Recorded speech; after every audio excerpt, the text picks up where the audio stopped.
Sorry about that. Okay, we're now streaming live on Facebook.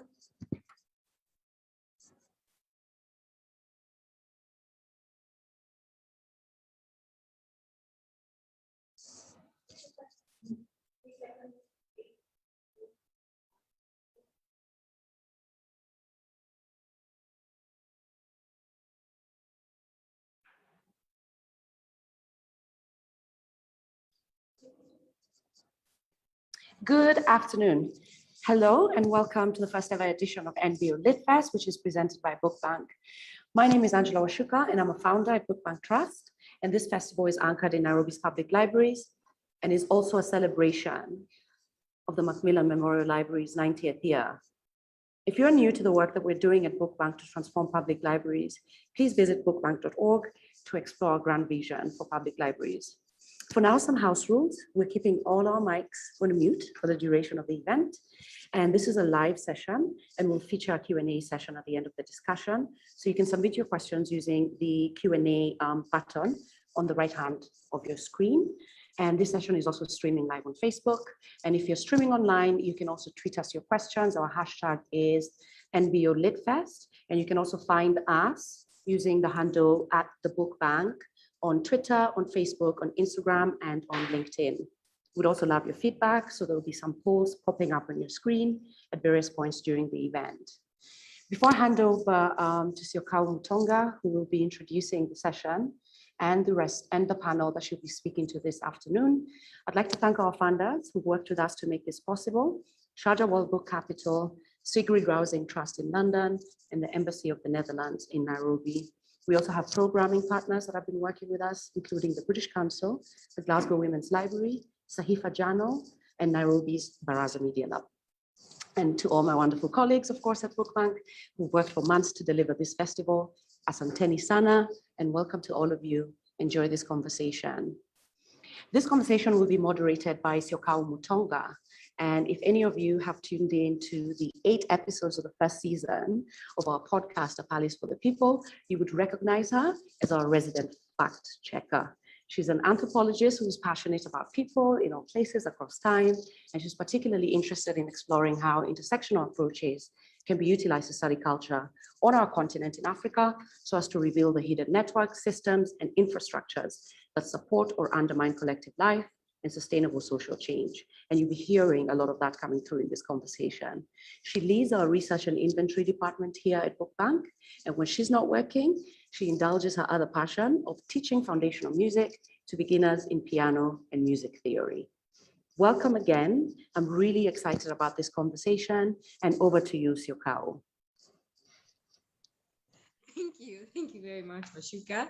It's lovely to be here with everyone, and it's interesting that all 4 of us are all humanities people, because we have 3 anthropologists and 1 sociologist. So it's interesting how that conversation is going. I'm very, very excited to be part of this conversation today, because it's something that, of course, I live every day as someone who works at Book Bank, but also just to converse about this with Wangui and Eric, who I've looked up to for quite some time.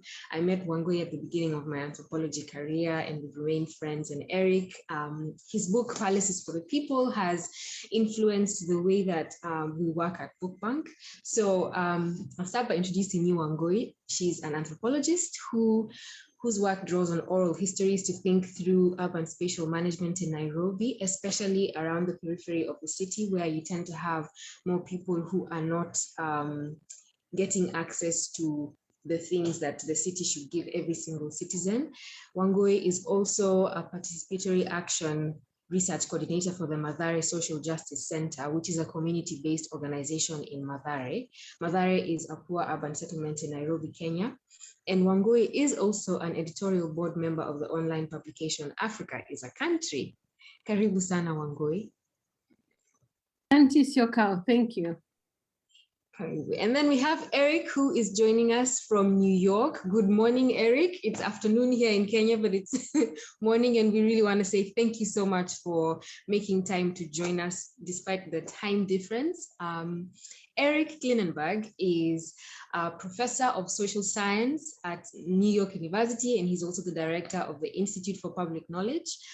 He's the author of very many books. The one that we will be discussing more today is Palaces for the People, which looks at how social infrastructure can fight polarization and the decline of civic life in societies and cities in particular.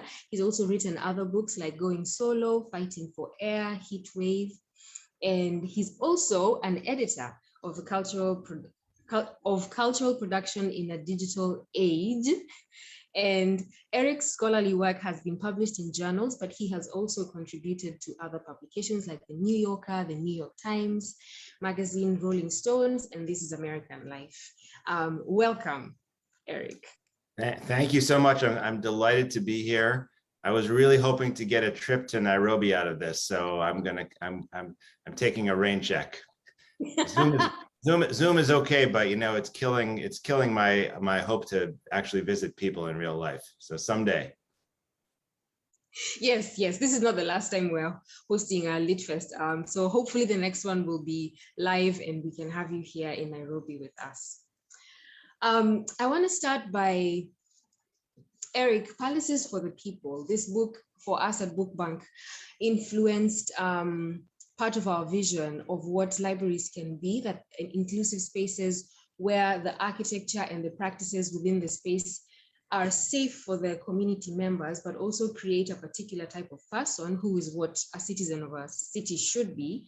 And something that you keep mentioning in the book is social infrastructure. So can you tell us a little bit more about, one, why Palaces for the People and what social infrastructure looks like for you? Yes, I'd be happy to. Let me talk first about this idea of a palace for the people. I'm in New York City today. I'm speaking to you from, one of the wealthiest countries in the history of the world, and during a time when there is a lot more wealth being generated. Some people talk about this moment in the United States as a second Gilded Age. And to walk around, places like New York, you see palaces everywhere, actually. It's an amazing time to be a very, very wealthy person. And it's my view of the way that we've governed in the last several decades that we have made it easier and easier for very affluent people to accumulate more wealth and to build palaces for themselves. And we will have television shows that celebrate the palaces that really wealthy people own. And some of them go on to run our countries as presidents and prime ministers. I think that is a striking departure from another idea about what government can do and what democracy can do. In this other idea, when we build, palaces, we're building something that is for the democratic public. We're building resources that are for citizens, or even for non-citizens who live in that place. And so for me, Palaces for the People is really a kind of metaphor, a symbol for what it means to invest in each other and to use our shared resources, to use our governments to redistribute so that there's more equity in what is becoming an ever more unequal and unjust world. And when I thought about that concept, there was really nothing more than the library that stands for it. Because the library is really a radical idea, right? The libraries are different from country to country and city to city. There's not one thing as a library, right? And some libraries are very private and exclusive. You can only enter them if you belong to a club or if you are a student at a university. But some libraries, like the public library that I'm interested in, is open to everyone, regardless of your citizenship status, regardless of your race, regardless of your social class, your age, your language skills. It's full of cultural heritage that we share. It dignifies the person who walks into the room. There's not a lot of places in society that are set up to respect and dignify you without asking for you to pay for that experience. And the library is very special in that respect. Not in every place, but in a lot of library systems, there are these magical people called librarians who are, public employees, and their job is to ask users this one question: how can I help you? And then to do that without judgment and respecting privacy. And I guess the idea of the book is that this is not something that was God-given. You know, you pick up the Bible in the Old Testament, it doesn't say on the third day, you know, God gave us the library. We had to invent that idea, and we had to build it and invest in it and support it. And we have to maintain it and defend it and protect it in this age where the market reigns and inequality is everywhere. So Palace for the People is meant to make you think about how we invest. And then very, very briefly, when I say social infrastructure, I have a very specific idea, which is the physical places that shape our interactions.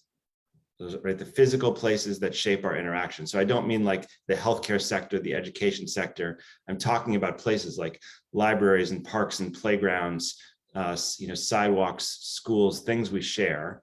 It can be part of the private sector too, like a coffee shop or a pub, but we don't really control those through democracy and the way that we share our public resources. And the argument I make in the book is that when we invest in social infrastructure, if we design it well, if we maintain it, if we program it, we get all these returns to our shared life. I mean, if you build a library and make it beautiful and make it welcoming and accessible, your community will benefit in so many ways.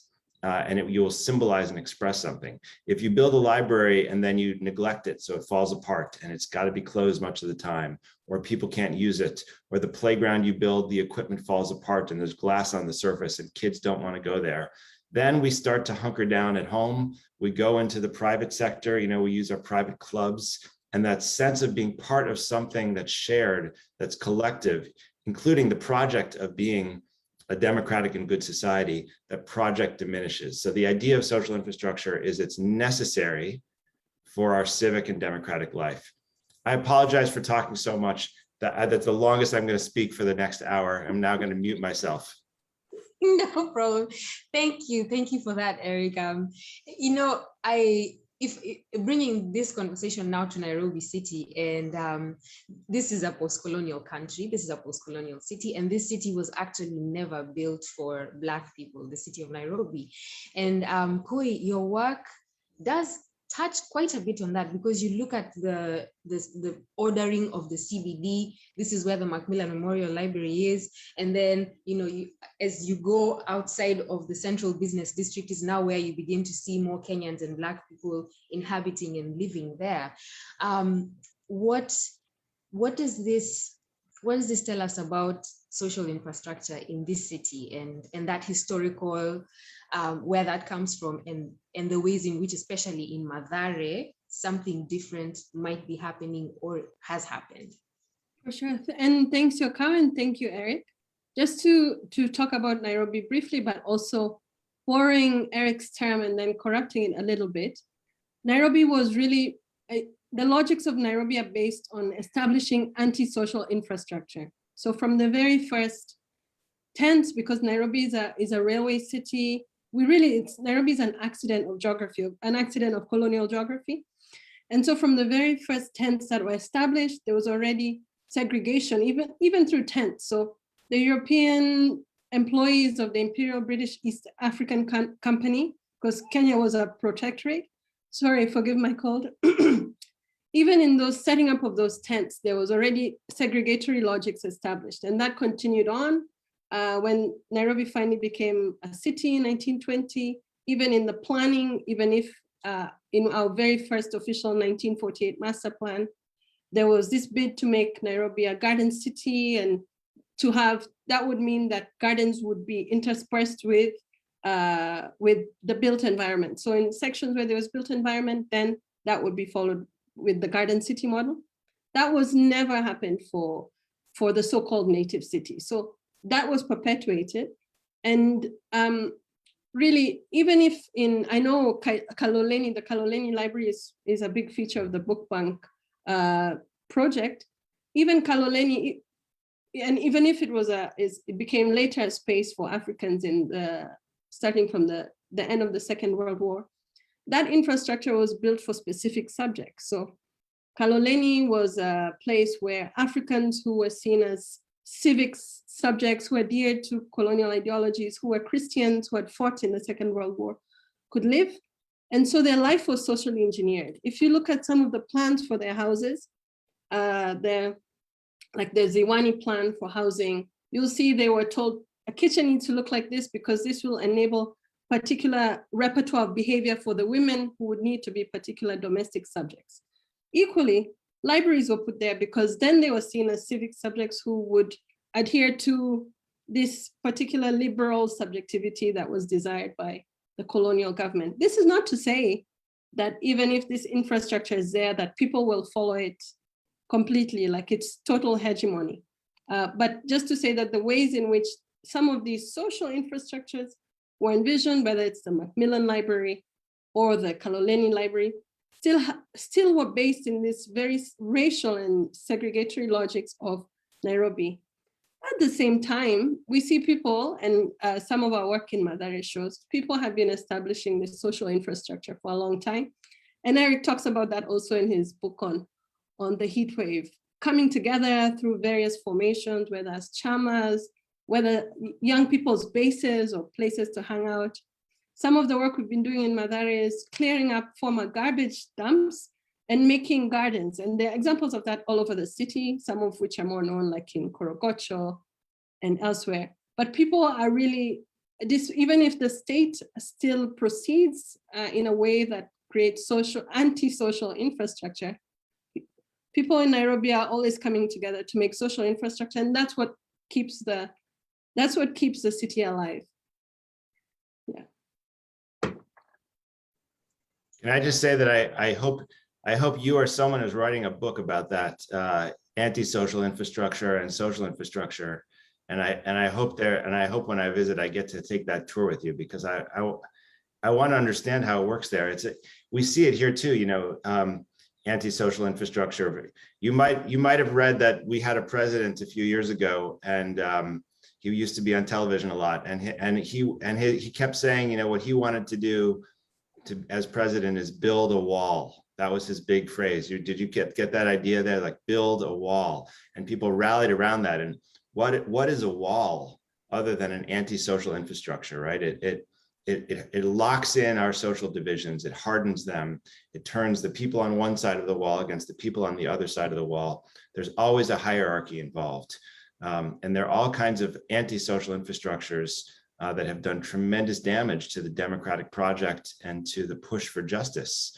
And so I love that idea from you. And I hope that's something that I could read you on later.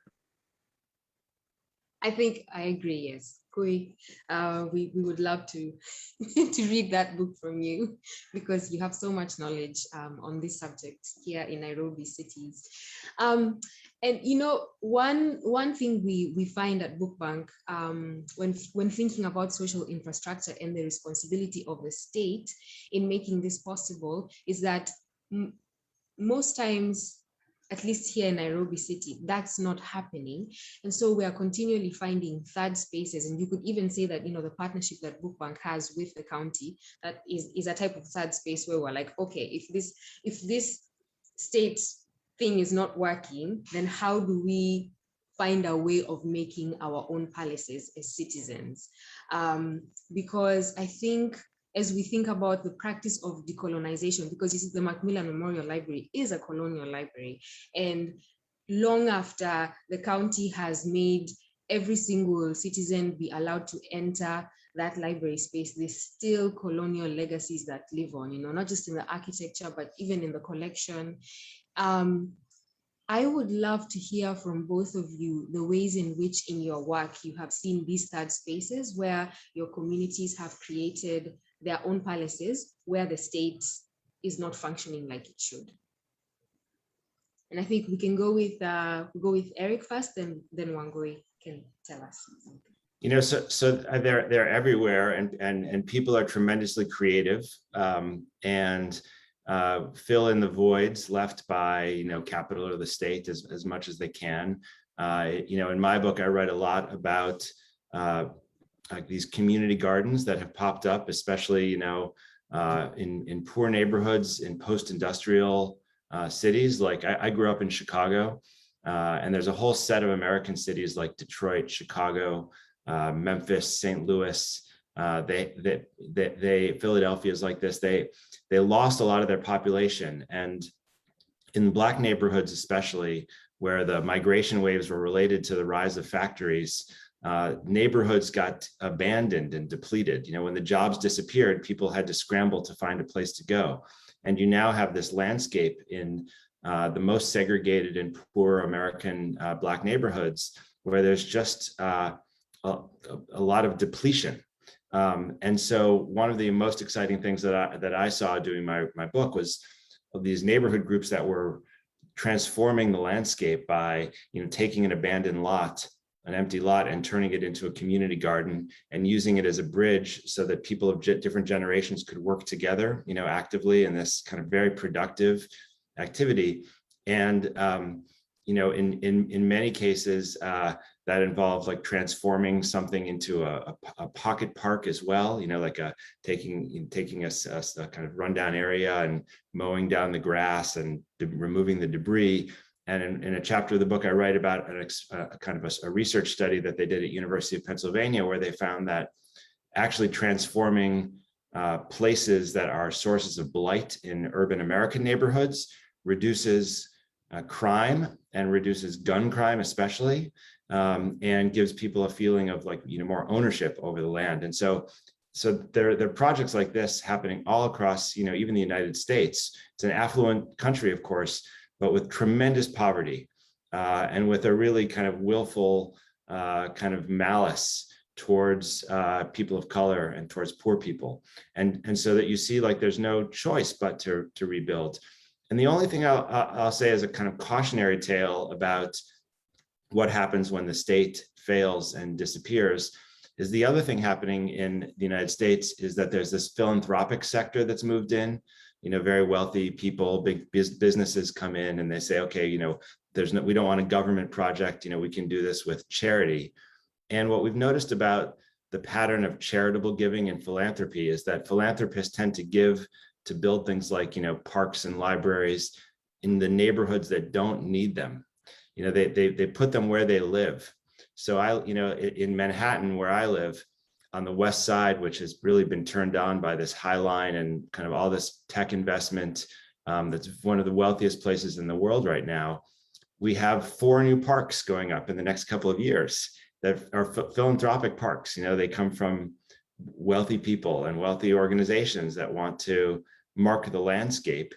And unfortunately, we don't have anything like that kind of investment from philanthropy in the neighborhoods that really need green space, the places that are food deserts, the places that are all asphalt and densely populated. And so I'm a big proponent of, building from the ground up, but I also think there's a danger in letting the state off the hook and just hoping that, someone else is going to come and take care of it. Because again, the palaces of the people idea is that the transformation of the state that we need to be worried about is it has harnessed collective wealth and resources and put it back in the service of wealthy people so their lives can be better and better and better.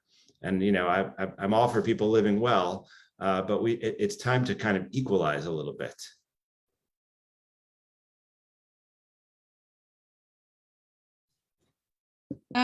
Thanks, Eric. And Syokau, I'm really happy you mentioned the architecture of Macmillan because that's intentional. It's intentional that it had Roman pillars because the colonial regime was building buildings to present the face of an inviolate regime, a regime that you could never bring down, a regime or embedded in the concrete, this perception or this veneer that it would never come down. And so that was intentional. And even for me, sometimes when I was younger and a little bit, maybe, yeah, I was a bit intimidating to enter the building. And so I'm happy you bring that in. And because of that, people create third spaces, but we also need to say that because 70% of our population of our city live on only 6% of the surface area of the city, there's rarely any space for third space. So if you have a CBO or a community-based organization like we do in Mathare, that room that you use for homework will be the same room for dancing, will be the same room for meetings, will be the same room for everything, because even if you've given it a third space distinction, there's no space, and that's intentional by the state, that poor people only have this small piece of land for which they don't even have any tenure security. So we can celebrate third space, but we also need to talk about the fact that people don't have any tenure security to augment spaces for community, for the commons, augment spaces to have third spaces. And sure, like in New York, we're contending with lots of privatization. If we think now, one of the only parks that's accessible to Kenyans of all walks of life is Uhuru Park, is now closed for renovations. I don't know if you've seen that, but if you're closed for renovations and it's the only park that's free, where are people going to go? And there's this big fear that it's going to be privatized, it's going to be a wall around it. And so whereas people are creating third spaces, and they have, and that's how the city thrives, really it's in danger of, because there's really no space anymore. And these spaces are being taken away from people. But people are, like I said, creating spaces all the time, but they have to be multi-purpose or multi-use spaces because there's just no space. Yes, I agree. I agree. And see, that's a more difficult conversation and a longer conversation to have, because it's easier for us to excuse the state and do our own thing, but fighting for that place where the state and us as practitioners can then come together and do the right thing. It takes more time. It's a harder struggle, but it's a more sustainable one, and it does then create the public spaces that we need to be the people that we need for ourselves and for our cities and for other generations. I think because we actually will be a few more questions and then we'll start wrapping up. We cannot forget to discuss what the pandemic did, because public spaces were, they were so affected immediately lockdown hit. And here in Nairobi, the Macmillan Memorial Library was closed down, and even parks were closed down. And I think I would love to, I can talk about the experience that we had as library practitioners and how we had to constantly shapeshift and think, how do you continue making the library a palace for the people when there is a virus going around that's taking out people, especially vulnerable people? And it was difficult for us because we also work in we work in Eastlands, that's in Kaloleni and in Makadara, and these are peripheral areas of the city, not in the CBD. So it's difficult to even tell a library user that you can get Wi-Fi and use library services because this person doesn't have Wi-Fi. That's in their list of needs. Wi-Fi is it's not really at the top. And some of the things we did to stand with our library users when they couldn't come into the space and use it was we had an Ubuntu package distribution where we put together educational care packs that we then took around to the children so they could, because kids were also not going to school, and at least some fun activities they could do that were educational but not necessarily academic, that kept them going. And then now, thankfully, as the cities slowly continue to reopen, we are finding ways of opening the libraries and having people come back and use them as more than just places where you read a book. So even during this festival, we've seen that all the music sets we recorded in the library, and that was really lovely. So I think then my question is with how the pandemic has changed the way that we relate in communities, what does social infrastructure or palaces for the people look like going forward? What does that look like for our cities? What does it look like for our libraries at both a state level, but also at a communal level? And I'd also be these are very many questions, but also be very, very curious to hear if there are some non-traditional library spaces that have become libraries, So I think that one thing we learned about ourselves in the pandemic is how much we need gathering places and how much we took for granted what they do for us on a daily basis. before the pandemic hit. And I mean, let's think about this interaction that we're having here right now on Zoom. I'm very grateful that we have technology so that we can have a conversation, even though we're, in different places and I'm on a different continent.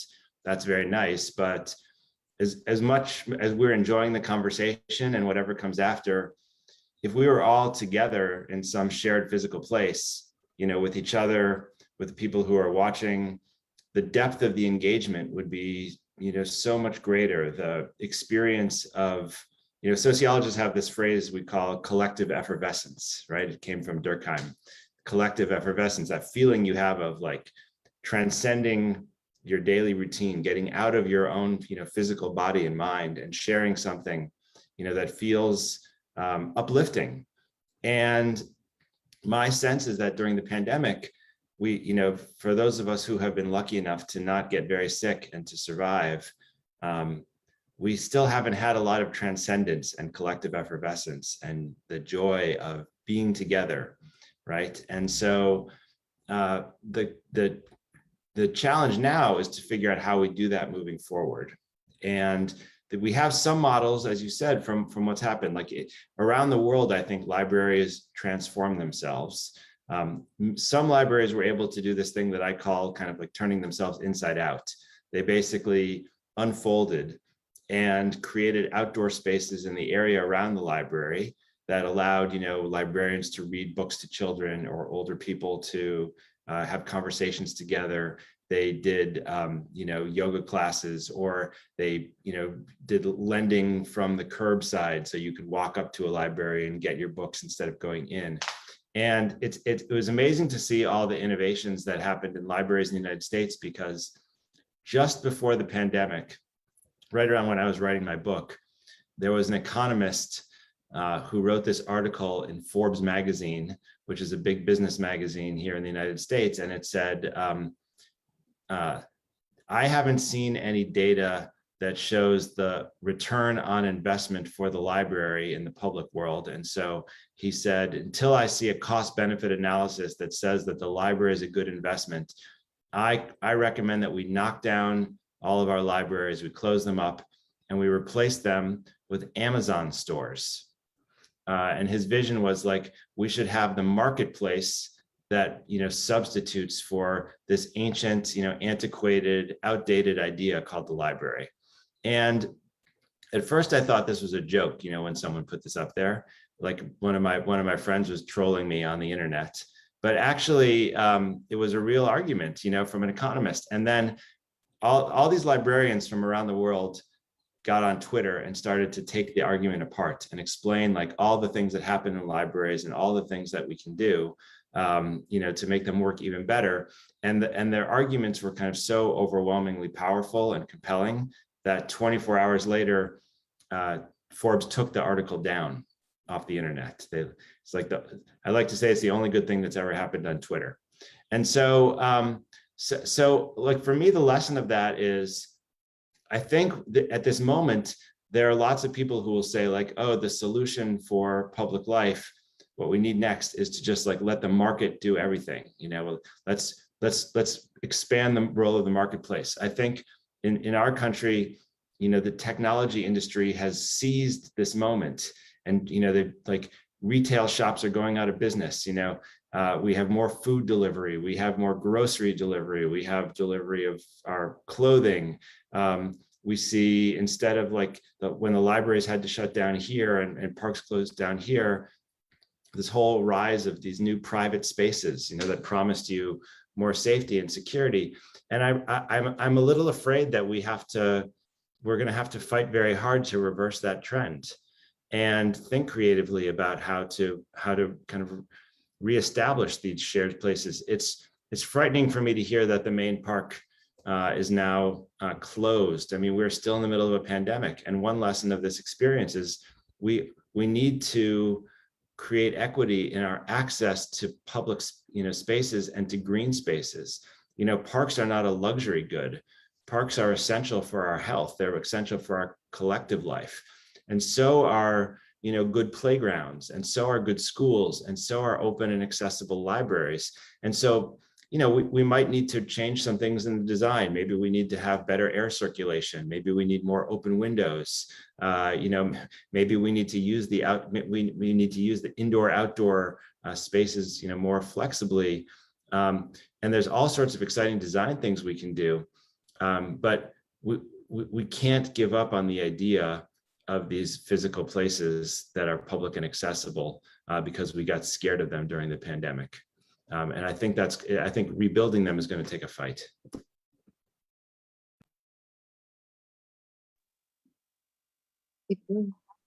Thanks, Syokau. For sure. I mean, in many senses in Mathare, and I say this not as someone who lives there, obviously I need to own that positionality, but as someone who's worked there for a little bit, the social life of people couldn't change because people live in 10 by 10 shack dwellings.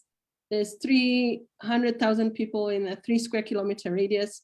So that density was there and that couldn't change. But facilities that were being, obviously because we were told to shut everything, many spaces were closed, and that really disenfranchised so many kids who, like you said, didn't have access to online schooling, which is not even a possibility if you're in a public school, you don't have a Android phone. So they were disenfranchised on many levels. And thinking about what really could these palaces for the people look like, I think for sure they have to be reflective and cognizant of situated dynamics. And if I think sometimes in Mathare Social Justice Center, we think, okay, if we occupy this building that we're in because we have a really crappy landlord, or if we found a way to buy it, what kind of amenities would we need to provide to make it accessible to everyone? And for sure that would involve, because it's Mathare and there's no piped water network, even if it's been there for 100 years, that would mean we need to have showers, we would need to have a way to collect rainwater because the state is not giving people water. It would mean we need to have childcare facilities. It would mean we would need to have a kitchen, a space for people to dance. And it would mean that we need to find a way to provide electricity in an area where it's not guaranteed. So I say this just to emphasize that palaces for the people they would have to be reflective of the situated dynamics, and what is needed in Mathare would be different elsewhere. But I'm really keen, and I think it's really important to borrow strategies from other places, whether it's New York or Tanzania or Brazil. I think borrowing and thinking about what people have done elsewhere will really enrich our palaces. But ultimately, I think part of creating those palaces means changing the city administration. So how we're going to get that, I don't know. Maybe that's for another webinar, which we can't have on Zoom. But how we're going to get there?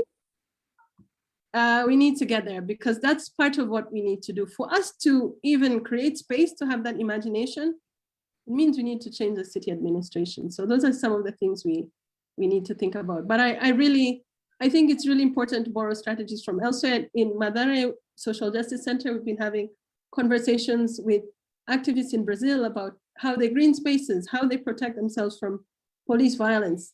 Yesterday, we had a Palestinian activist in our space as well. So we're really keen to borrow and share strategies, and I think that will be part of enriching, and I know we'll get there, a city where we can have palaces for the people.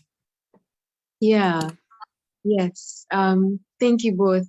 Thank you so much. So we do have 2 questions, and what I think the best way to do this is, so I'll assign both of you a question, and then you can answer it and then conclude. But thank you so much. So Wangui, this is a question for you from Seha, and she starts by saying that in palaces for the people, Eric, you do talk a lot about how these spaces are especially helpful for senior citizens. And so Seha asks you, Wangui, what spaces exist like this for senior citizens for access here in Nairobi? Yeah. And then as you answer that, Eric, I'll assign you your question.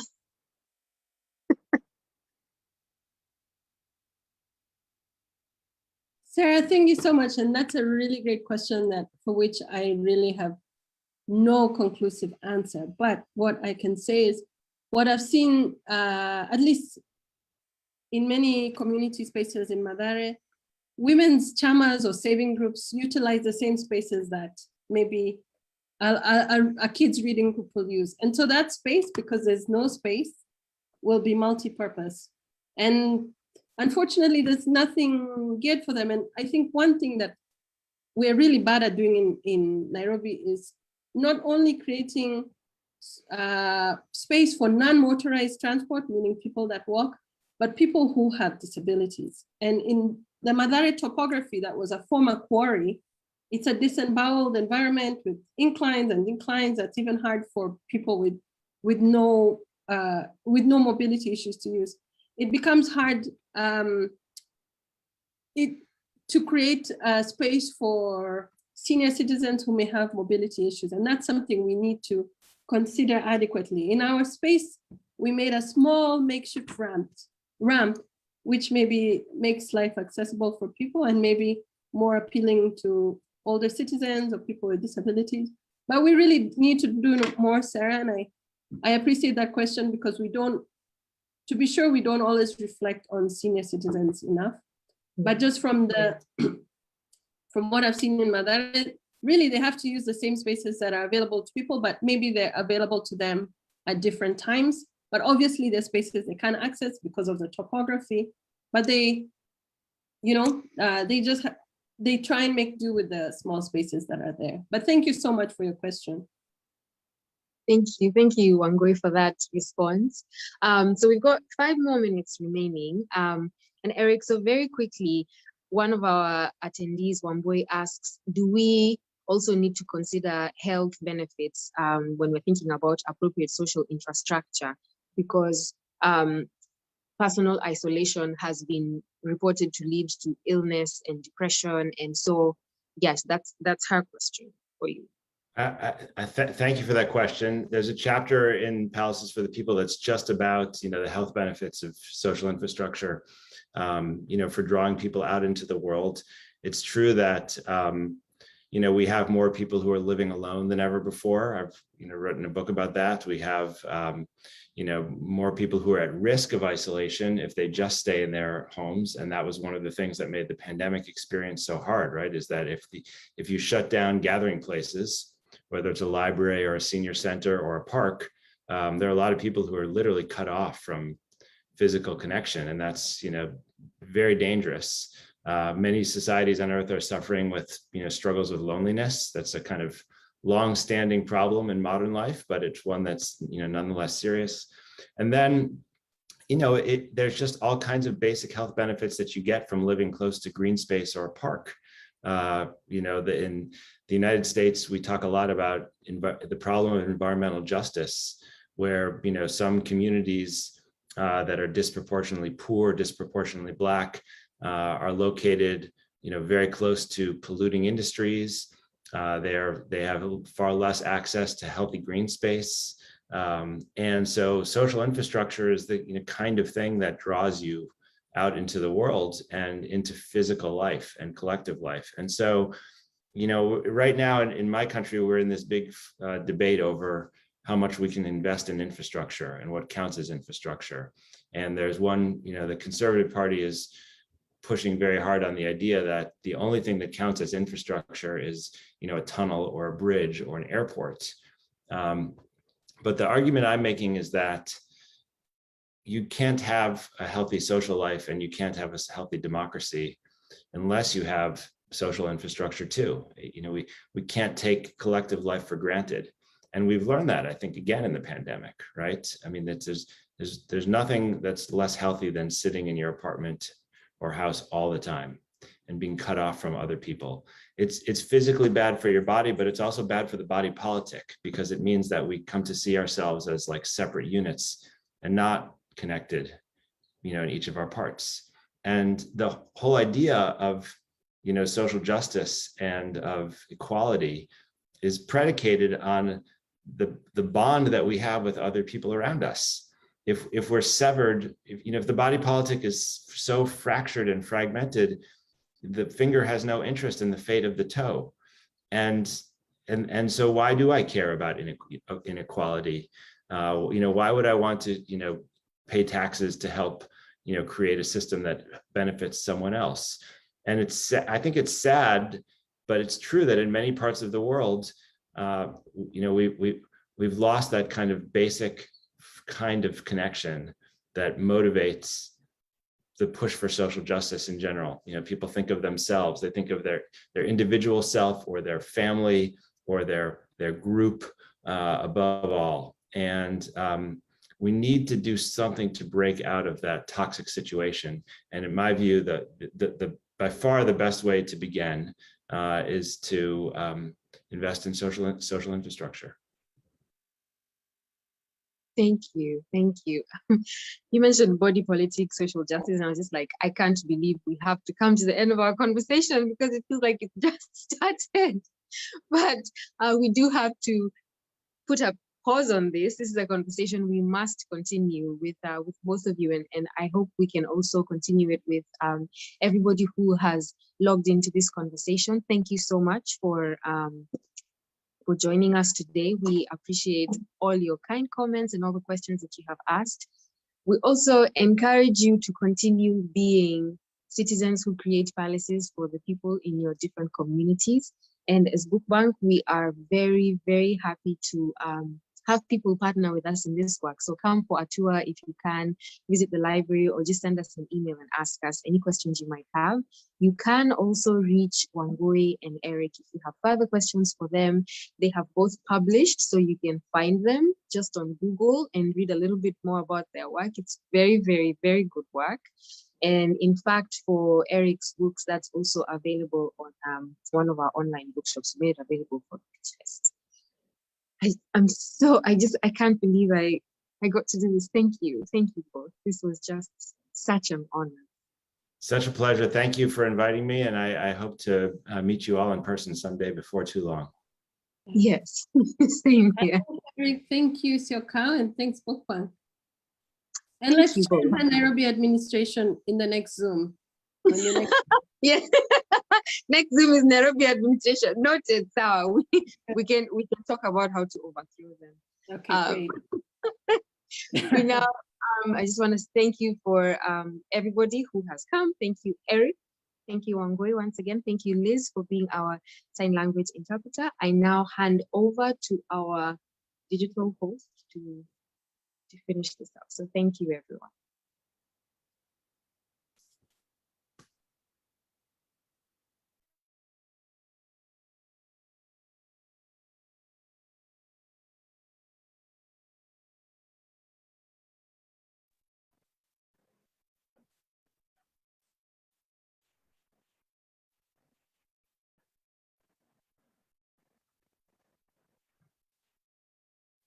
Where's the outro? Is it, have you opened it up on your screen?